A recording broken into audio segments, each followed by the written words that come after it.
sebenarnya kan cuma mengingatkan saya, kowe iki saiki ning kene, kamu harus ngapain di situ. Jadi ingat, oh iya, aku tuh sudah dipangkur ya, mengungkuri, menghindari hal-hal yang duniawi, kontemplatif.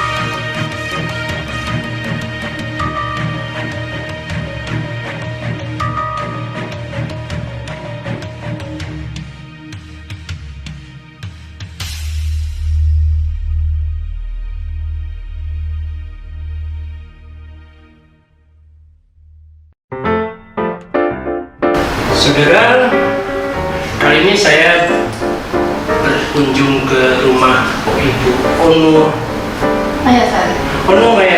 Ono Mayasari itu saya juga tidak tahu profesinya apa. Desainnya dunianya dengan dunia fashion, tapi fashion yang dimunculkan itu ada beberapa hal yang sangat menarik, ada beberapa hal yang sangat unik karena katanya berangkat dari fase perjalanan hidup manusia. Ini kan dulu sebetulnya sederhana sekali Mas, cuma berawal dari nemu sebuah postingan di WA Group kan. Tahun berapa? 2 tahun yang lalu. 2 tahun yang lalu. 2 atau 3 saya lupa ya. Terus di situ bercerita bahwa tahap hidup orang Jawa itu kalau diterjemahkan dalam tembang itu ada 11, dari Mas Kumambang sampai ke Poncong. Jadi dari roh yang mengambang sebelum ditanam di dalam rahim sampai dia meninggal menghadap Pencipta.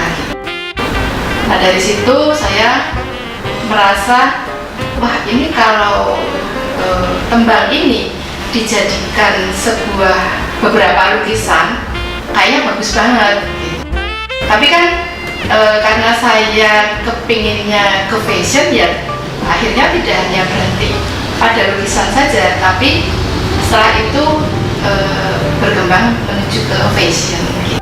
Ketertarikannya kok dari tembang tadi kok rodo mistik? Enggak juga.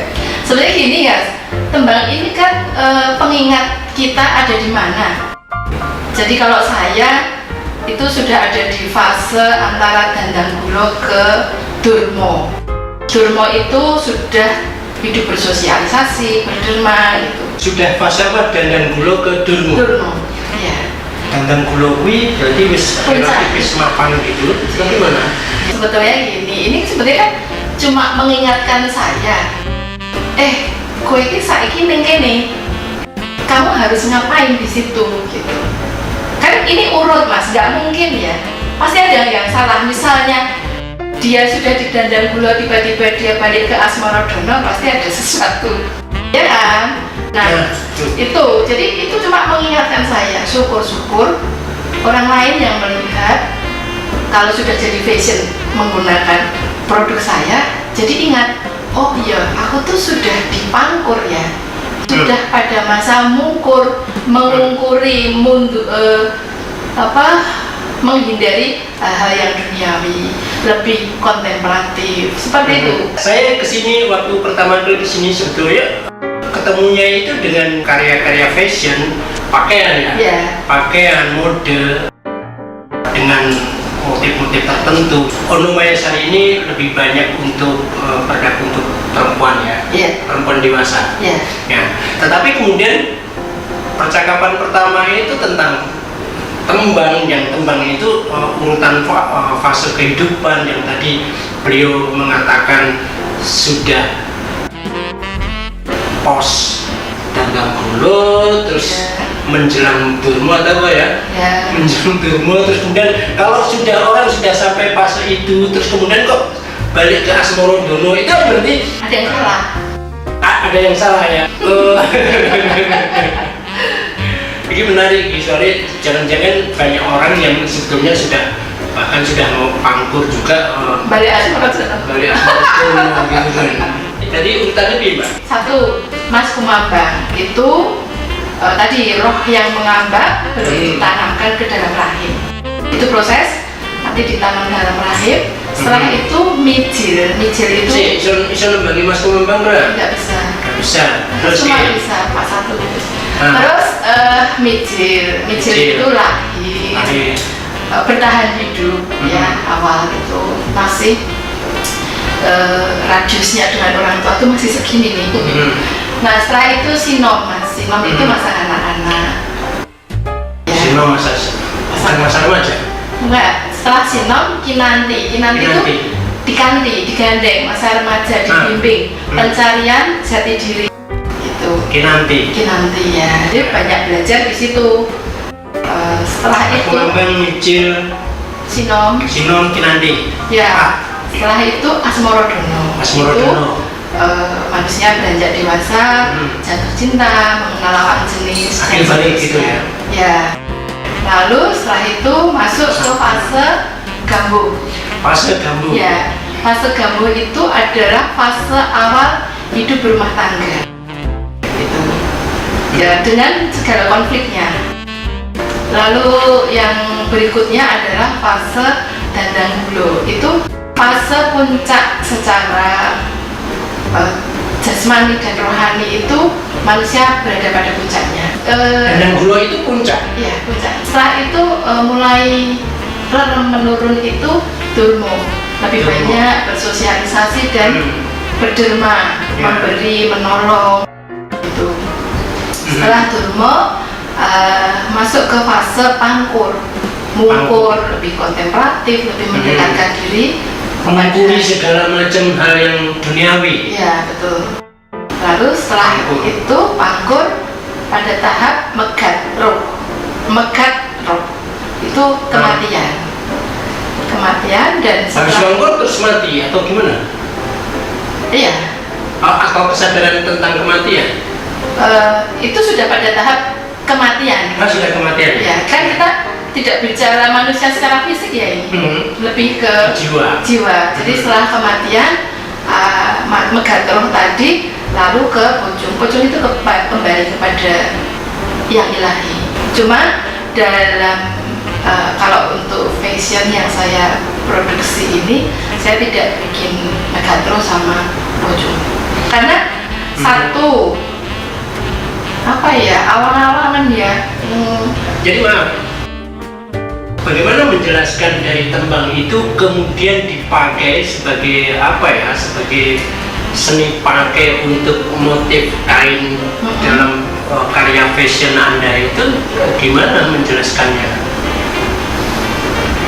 Maksud saya, Ono menjelaskan tentang tembang dan maknanya gitu ya, ada putar fase kehidupan. Dan itu adalah motif-motif dari karya fashion Ono. Iya. Ya. Itu kenapa memakai motif itu berangkat dari tembang? Sebetulnya gini Mas, kalau saya lihat ada beberapa orang juga membuat karya fashion yang banyak mengambil dari berangkat dari filosofi tertentu gitu? Bukan filosofi. Kalau sementara ini malah hal-hal yang lebih populer ya, tapi Jawa gitu. Cuma saya pengen lebih dalam karena supaya ada value yang didapat dari seseorang yang memakai itu. Nah, ada value, ada nilai yang diharapkan. Jadi bagaimana fashion itu bukan hanya produk untuk bukan hanya produk untuk permukaan sehari-hari, atau hanya sebagai lifestyle saja, tapi ada makna yang lebih dalam lagi. Bagaimana hal itu mungkin, saya tidak tahu, bisa menstimulasi, menstimulir atau memberi energi tertentu. Nah, kita akan bicara lebih jauh lagi apa hubungannya antara urutan yang dibilang fase kehidupan dalam tembang Mojopahit ke karya-karya fashion dia. Beliau ini profesinya desainer, desainer fashion untuk kaum perempuan dewasa. Kira-kira gitu ya. Nanti kita teruskan.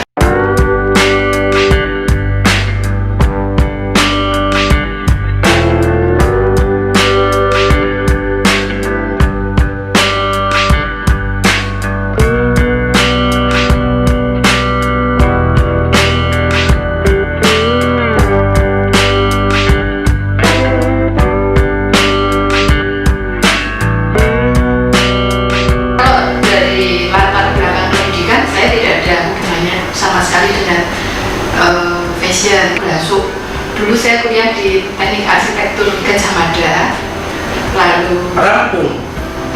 Insinyur, arsitektur. Iya. Saya lebih banyak di interior. Oke, interior. Terus sampai tahun 2016 saya masih praktek interior. Tapi karena ternyata saya ada di kontraktor interior dan saya waktu itu sangat tidak disiplin dengan penggunaan masker sehingga memang secara kesehatan saya terganggu. Jadi paru-paru saya itu kena debu yang cukup mengganggu sampai sekarang belum 100% sembuh. Akhirnya saya putuskan gimana caranya tetap bisa bekerja sesuai dengan passion saya tapi tidak terlalu berisiko dengan kesehatan saya sendiri. Kamu ini keblasuk?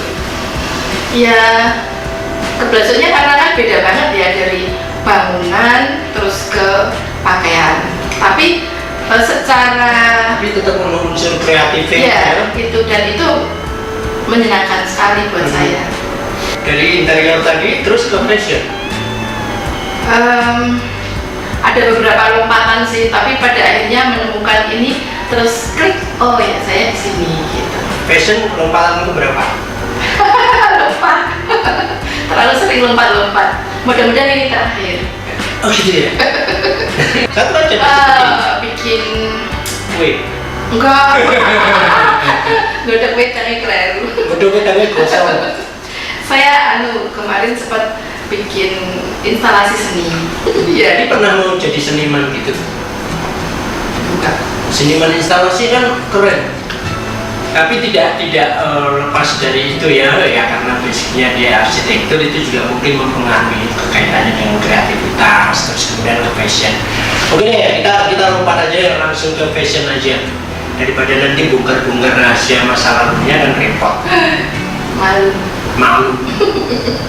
Kalau saya lihat beberapa karya fashionnya ada motif-motif tradisi. Yeah. Itu memang sedang tren atau apa? Bukan Kipowati bisa lihat beberapa motif yang dipakainya.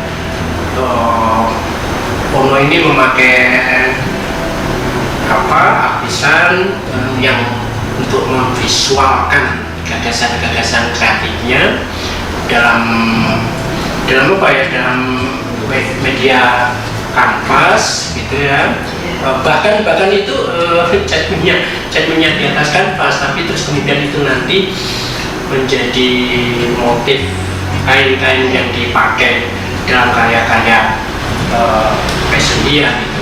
Kira-kira seperti itu gambarannya. Nah, kenapa memakai motif itu? Karena tadi dikatakan ya sudah banyak, tetapi bukan itu. Ya. Seperti misalnya Mas, kalau batik itu kan juga banyak nilai-nilai filosofisnya dalam setiap coraknya gitu. Tapi terus terang pemainnya kan banyak sekali dan saya memang tidak tertarik untuk berkarya di ranah tersebut gitu. Saya ingin benar-benar beda dan punya value, saya sendiri puas, orang lain juga suka, karena tidak hanya sekedar suka, oh aku suka motifnya kayak gini, enggak, tapi ada yang lebih dari itu yang bisa didapat secara mendalam oleh orang tersebut. Value tadi? Iya. Jadi misalnya saya selalu berpikir persoalan value ini kalau saya sendiri tidak dapat, itu saya hentikan. Saya nggak mau meneruskan sesuatu yang kira-kira ya nilainya masih biasa-biasa aja gitu. Saya lihat ada beberapa yang modelnya model yang grafis itu yang kayak beda pop art. Itu pada awalnya saya memang pertama kali di fashion saya pakai pop art itu, saya bikin dua seri. Amazing Indonesia Series sama Rhymes of Indonesia. Kalau Amazing Indonesia Series waktu itu saya keluarkan beberapa produk fashion dengan gambar-gambar gambar-gambar penari Indonesia. Jadi dari Aceh sampai dari Jawa, Bali itu saya tuangkan dalam pakaian dengan memanfaatkan beberapa teman, minta tolong beberapa teman yang bisa membuat gambar-gambar tersebut. Tapi saya kira itu masih tahap, kalau dibilang ke fase tadi masih tahap nanti, masih tahap mencari gitu ya? Mencari jati diri waktu itu. Ya. Jadi saya belum terlalu jatuh cinta, terus akhirnya ketika nemu ide ini, akhirnya saya saya tinggalkan. Karena waktu itu pop art Weda itu lagi tren ya, atau gimana? Saya nggak tahu mereka mulai ngetrennya mulai kapan. Tapi ternyata pemainnya banyak sekali. Ya. Itu yang membuat saya sama dengan halnya dengan batik, pemainnya juga banyak sekali. Dan waktu itu maaf yang masih dengan pola Weda tadi, itu konsumennya siapa? Sama beberapa remaja atau remaja, ada yang sudah berumur, ada wali kota, ada macam-macam. Kalau pemakai dari karya-karya panjenengan itu siapa? Fokus atau masih macam-macam? Masih macam-macam. General gitu ya? General, tapi beberapa tuh gini mas, umurku tuh udah sekian, terus dia membatasi pakai, aku sudah waktunya pangkur loh mbak, itu sudah harus lebih rajin beribadah, lebih mendekatkan diri pada Tuhan, dan itu sebetulnya kan kita tidak ada patokan usia. Kapan sih kita masuk pangkur, kapan sih kita masuk durmo dan seterusnya, karena kan masing-masing itu ke proses kematangan jiwa masing-masing ya. Betul. Ada yang sudah tua tapi masih asmoro terus. Ada, itu harus disuntik kalau gitu. Gitu ya. Kurang ajar gitu. Sudah merasa tune in atau apa gitu ya, dengan yang sekarang ini. Tapi dari 11 tadi Anda cuma memegang 9, tidak mau menyentuh ke Megatron. Dan kalau lukisannya mungkin akan sampai ke 11, tapi untuk ke fashion saya masih mikir-mikir untuk Megatron dan Pocong. Karena terus terang sebetulnya pembuatan ini juga saya nggak urut dari Mas Kumambang sampai ke Pangkur itu saya nggak urut. Jadi ide yang paling gampang itu apa? Pasti sinom, mijil, itu kan gampang sekali menggambarkan bayi lahir, terus anak sedang bermain, itu gampang. Tapi ketika Mas Kumambang mau menggambarkan roh yang melambang itu seperti apa, itu nggak gampang. Akhirnya 2 bulanan yang mengambang itu di lukisan itu saya malah nemunya dari orek-orekan keponakan saya mas. Terus saya tembung, boleh nggak ini 2 titik bulat ini saya pakai, terus yang itu. Iya. Dan satu tidak urut, yang kedua kadang-kadang untuk mendapatkan seperti kinanti itu saya nggak serta-merta gambar tentang seorang yang sedang dibimbing atau apa itu dalam sehari 2 hari enggak, kadang bisa 2 bulan 3 bulan baru nemu. Bahkan gambar anak perempuan yang sedang bercermin itu idenya anak saya. Gitu.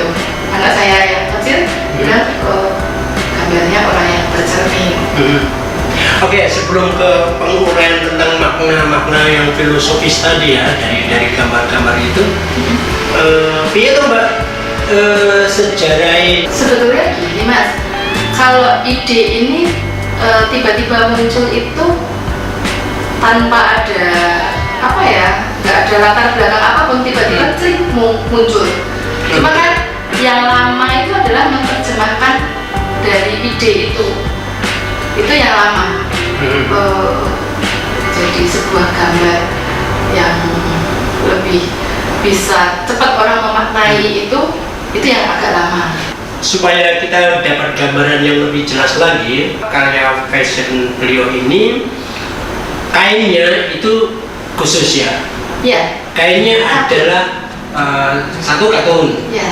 Karena bahannya katun, tetapi motifnya adalah karya lukisan lumpuh. Saya tidak tahu golongannya.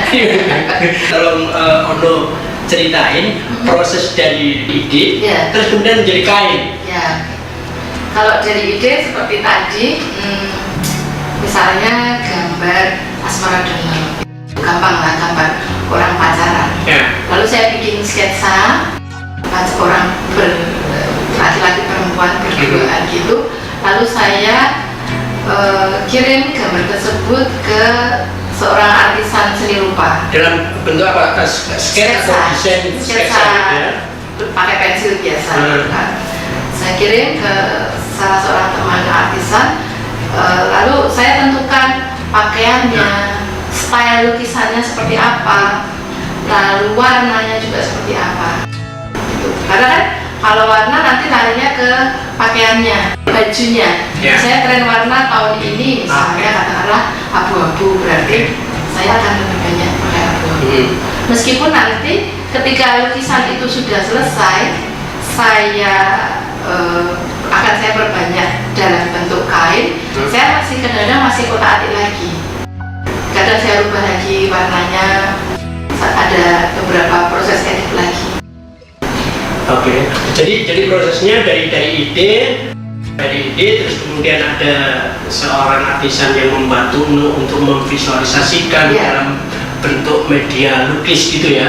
Entah itu dari kertas atau kanvas dan sebagainya. Prosesnya tanya gimana? Proses ngeprintnya tidak saya lakukan di Jogja, tapi di luar kota. Kenapa? Karena memang di Jogja nggak ada. Karena untuk jenis kain apa? Untuk jenis kain katun ya. Ya, kalau yang paling mudah itu kan sebetulnya kita ngeprint di kain yang mengandung polyester. Meskipun kalau polyester kan tingkat kenyamanannya pasti kurang apalagi untuk dress itu kan panas. Jadi kalau untuk katun saya harus ngeprint di luar kota dan butuh waktu sekitar 1 bulan untuk satu gambar. Gitu. Jadi prosesnya sendiri tidak mudah ya. Dan itu ditanya sangat terbatas ya. Iya, saya biasanya hanya beberapa pieces pakaian saja untuk satu gambar dan satu model pakaian. Bahkan ada yang cuma di print satu aja ya. Bisa seperti asal itu. harganya cocok. Bisa. Kebetulan ada yang sedang. Ya, inklusivisme itu kan juga bagian dari yang bisa dipekona. Jadi ini masuk apa ini kalau kita ngomong tentang dunia mode, dunia fashion ini masuk ini ya tingkat konsumsi tinggi ya, yang high couture gitu? Enggak juga. Karena kan saya lebih banyak produksinya casual ya supaya bisa dipakainya. Lebih banyak casual? Iya. Sehari-hari bisa dipakai. Saudara nanti bisa lihat bahwa bentuk-bentuk dari visual dari yang disebutkan fase kehidupan dalam tembang tadi itu bentuknya lukisan-lukisan yang dekoratif, yang bukan abstrak. Kalau ini dipakai dalam pakaian yang casual yang bisa dipakai sehari-hari itu gimana? Nggak lucu? Nggak apa-apa. Nanti bisa dilihat di beberapa produk. Bahkan ada yang tanpa lengan, ada yang cuma celana pendek atau outer, bisa dipakai sehari-hari ke kantor.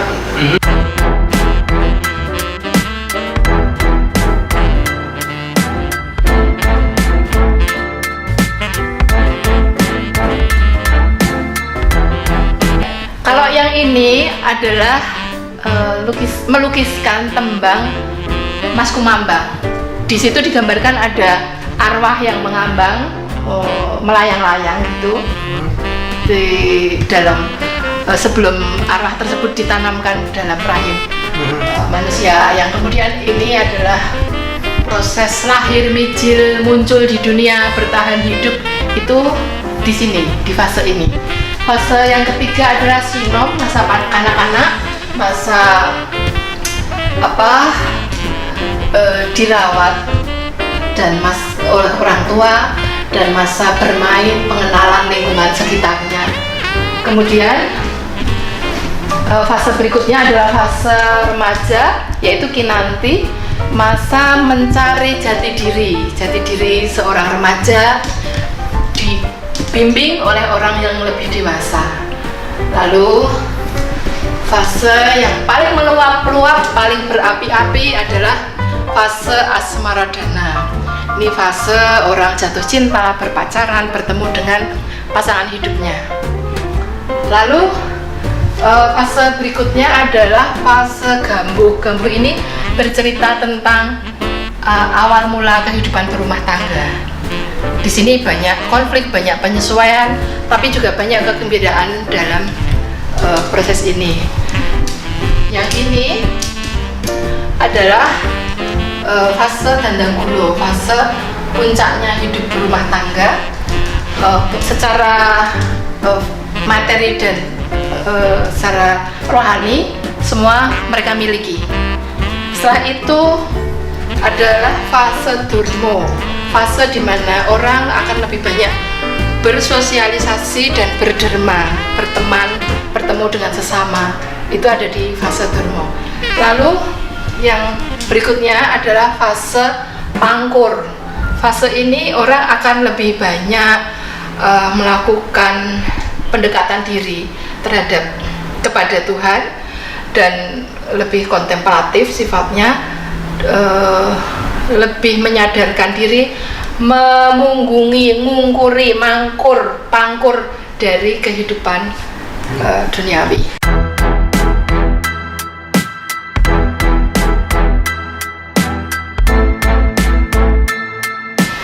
Yang ini mini dress, gambarnya sinom, lalu bahannya katun. Kemudian yang ini adalah outer, bahannya katun tapi tipis, jadi ringan. Kalau dipakai agak melambai, melayang gitu. Gambarnya dandangkulo. Dandangkulo. Ya.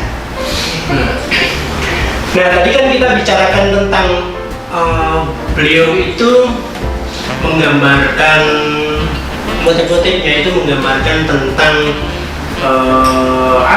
semacam kayak uraian dari tembang coba tentang fase kehidupan, ada ini Mas Kumambang dan seterusnya gitu. Nah, itu kan berangkat dari media gambar, lukisan, 2 dimensi. Yeah. Tapi bagaimana kemudian ketika itu dipakai atau diterapkan untuk bukan hanya sekedar kain yang barang begitu, tapi ini pakaian yang dikenakan untuk tubuh kita. Itu terus bagaimana memperhitungkan komposisi gambarnya? Sorry, ini kan misalnya ini apa nih? Ini dandangkulo. Nah, ini kan kalau dalam gambar desainnya itu kan utuh satu lembaran begini. Tapi bagaimana kemudian dia menjadi sesuatu yang komposisinya diperhitungkan